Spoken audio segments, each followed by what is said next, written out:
किताब मुकद्दस में से अयूब के 27वें बाब की तलावत। और अयूब ने फिर अपनी मिसल शुरू की और कहने लगा, जिंदा खुदा की कसम जिसने मेरा हक छीन लिया, और कादर मुतलक की सौगंध जिसने मेरी जान को दुख दिया है, क्योंकि मेरी जान मुझ में अब तक सालम है और खुदा का दम मेरे नथनों में है। यकीनन मेरे लब नाराज़गी की बातें न कहेंगे, न मेरी जुबान से फरेब की बात निकलेगी।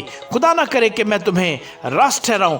मैं मरते दम तक अपनी रास्ते को तर्क ना करूंगा। मैं अपनी सदाकत पर कायम हूं और उसे न छोड़ूंगा। जब तक मेरी जिंदगी है मेरा दिल मुझे मलामत न करेगा। मेरा दुश्मन शरीरों की मानद हो और मेरे खिलाफ उठने वाला नारास्तों की मानद, क्योंकि गो बेदीन दौलत हासिल कर ले तो भी उसकी उम्मीद क्या है। जब खुदा उसकी जान ले ले, क्या खुदा उसकी फरियाद सुनेगा?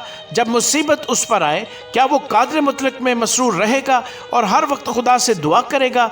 मैं तुम्हें खुदा के बर्ताव की तालीम दूंगा और कादर मुतलक की बात न छुपाऊंगा। देखो तुम सबों ने खुद ये देखा है, फिर तुम बिल्कुल खुद बीन कैसे हो गए। खुदा की तरफ से शरीर आदमी का हिस्सा और जालिमों की मिरास जो वो कादर मुतलक की तरफ से पाते हैं यही है। अगर उसके बच्चे बहुत हो जाएं तो वो तलवार के लिए हैं और उसकी औलाद रोटी से सैर ना होगी। उसके बाकी लोग मरकर दफन होंगे और उसकी बेवाएं नोहा ना करेंगी। चाहे वो खाक की तरह चांदी जमा कर ले और कसरत से लिबास तैयार कर रखे, वो तैयार कर ले, पर जो रास्त हैं वो उनको पहनेंगे और जो बेगुनाह है वो उस चांदी को बांट लेंगे। उसने मकड़ी की तरह अपना घर बनाया और उस झोंपड़ी की तरह जिसे रखवाला बनाता है वो लेटता है दौलतमंद, पर वो दफन न किया जाएगा। वो अपनी आंख खोलता है और वो है ही नहीं।